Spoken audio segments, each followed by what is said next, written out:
It's Pride Month. Happy June. And I wanted to make a video about how I realized that I was bisexual. My goal with this video is to help anybody else who's struggling with their sexuality, trying to figure out who they are, what they are. And before I get into that, I just want to say you are amazing and wonderful and perfect, just the way you are. Nobody needs to know how you identify. You don't even need to know how you identify, and that can change throughout the course of your life. That's perfectly okay.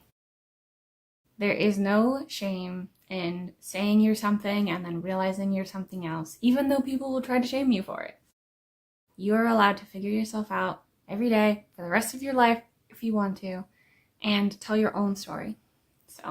So I came out as bisexual in my early 30s. I think I was 31. And when I told various close friends, the response was pretty much, didn't we already know that? And I was pretty shocked because for me, this was like a big deal.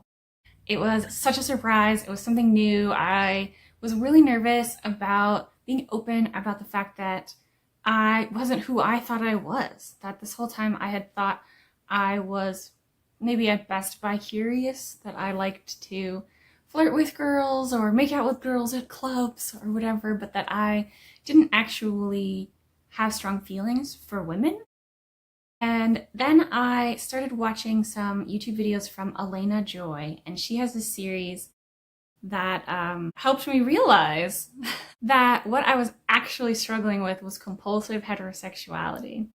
And there's actually a Google Doc that I'll link below that you can read over, and it was pretty mind-blowing for me. I had never heard of compulsive heterosexuality and didn't recognize how much of society's norms were affecting the way that I thought about my life and the way that I imagined how it would go. Everything, every book, every movie, every TV show, especially growing up, I felt like represented women who loved men. I felt like there was more representation for men who loved men, and I really liked those stories. I was really interested. I would like search out books that had men who loved men or were bisexual, and I really thought that was so cool. But it never occurred to me that that could be my story as well. And I guess for me, society felt a little bit more accepting of gay men. Men in general, I guess, have a little bit more autonomy and freedom in our society. And I felt like bisexuality in women, but maybe in general when I was younger, like a teenager, bisexuality wasn't real. Bi-erasure is a real thing, and it affected me so deeply. I believed that you couldn't actually be bisexual because I'd been told that, I'd heard it, I'd read it, I'd seen it in media. And I now have a completely different view, of course, which is that bisexuality is probably the norm, actually. That sexuality is a spectrum. And that almost everybody falls somewhere on the spectrum that is not just only possibly being interested in one sex. And the reason that I think that is I very firmly believe that just about everybody in the world could be attracted to one person that didn't identify sexually or gender-wise as what they think they are attracted to. So I think that every man, or almost every man, could be attracted to a person who doesn't identify as a woman. Now, there's a lot that goes into identification and all of this stuff, and I'm not talking about that right now. I am just talking about bisexuality or queerness and, finding your own definition. So that's just my take on it. I think everybody's probably somewhere on the spectrum, and that bisexuality is probably a lot more normal than heterosexuality, or even just being attracted to the same sex, homosexuality. But we all define how we define, and we get to choose. So for me, my first kiss was a boy, and my second kiss was a girl. And that just about sums it up. But I didn't see it. I didn't understand for so long that I had the ability to be attracted to both men and women, and that some of the things that were happening for me were actually attraction, because compulsive heterosexuality tricks us into thinking certain things, the way that our society looks at the ways that we're attracted to people. So one of the things that's common for women who love other women and don't recognize it is you aren't really sure if you want to be this person, this woman, or if you want to be with this woman. And wanting to be with a woman can look a lot like wanting to mimic or copy or thinking that you want to be just like them when actually you're attracted to them. And I definitely had that experience. It's also having like really insanely emotionally close female friendships and not having them reciprocate or not understanding why they don't want to be as close as you want to be. That definitely happened with me. And it's also thinking that anytime you see a representation of a queer woman, you're just like, that is the coolest person that ever lived. I felt that so strongly. I remember watching an episode of The L Word, and there's the one character, I'm terrible with names, but who has more of a mask presentation. And I was like, that is the coolest person I've ever seen. And I didn't recognize that, again, do you want to like be that person or do you want to be with that person? I was jealous of their ability to express themselves in a way that I would have liked to, but didn't allow myself or didn't feel I was allowed. What else? I mean, I want to say too that I live in Southern California, and I feel like of all the places, maybe the Bay Area is the only place that's more accepting of queerness, and I lived there too.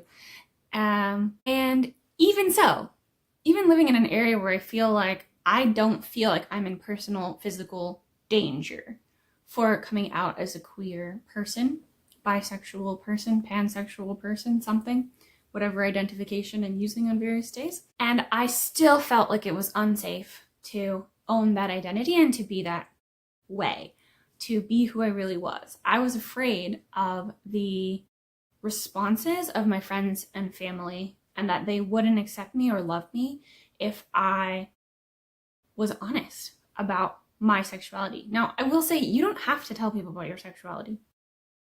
Especially in our culture, your sex life can be private. You don't have to share that with people. But wanting to have the option to bring home a female partner and not be like, this is my friend, was important to me to have that option. And so sharing that with my family and close friends was important because I wanted to be able to be honest with them about what I was feeling, what I wanted. I noticed that when I came to terms with being bisexual and started to think about dating women, I felt like I was back in junior high and had no idea how to do that, how to talk, how to flirt, how to ask people out, how to figure out if somebody liked me back. I do feel like that's a little bit difficult.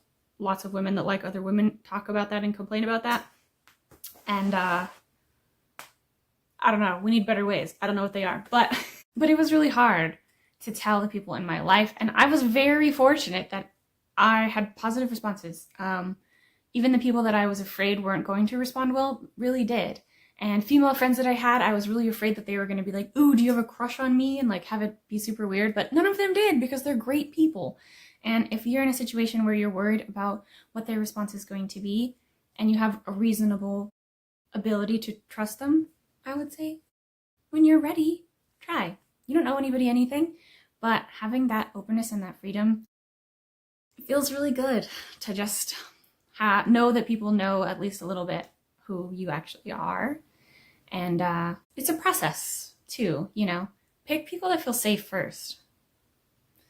And if you're pretty sure someone's going to have a bad reaction, maybe don't tell them. Nobody gets to make you or ask you to come out because it's really personal. And you get to choose what you want to do with that.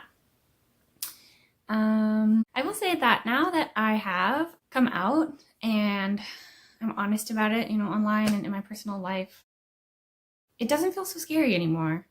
And there's definitely people who still don't know what it actually is or what it actually means. Bisexual women are very highly sexualized, even more than regular women, which is crazy. And, you know, there's downsides, but it's my truth, and I'm okay with that. And I'm going to avoid people that don't understand or are weird about it, because I don't have time for that. Life is short. I'm not going to waste it on people like that.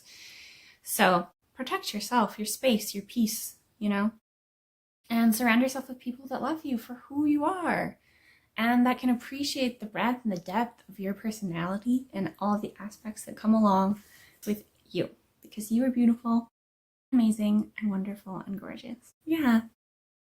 I just wanted to talk a little bit about how this all went for me and just be a little bit open about it and, do some queer content for June. So show up. You got support if you look for it. And if you don't, there are resources online and people who can help you. Maybe you can't be honest with your friends or your family, but there are supportive spaces online where you can be anonymous or true to yourself and get to experience what it's like to be open. Even if you're just unsure where you stand, try it out and see.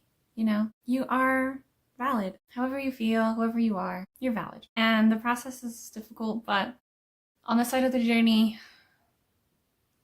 I feel really good about who I am and how I'm showing up. So I want that for you too. Yeah. Thanks for being here and watching to the end. I hope you have a lovely day, a lovely week, and a lovely life.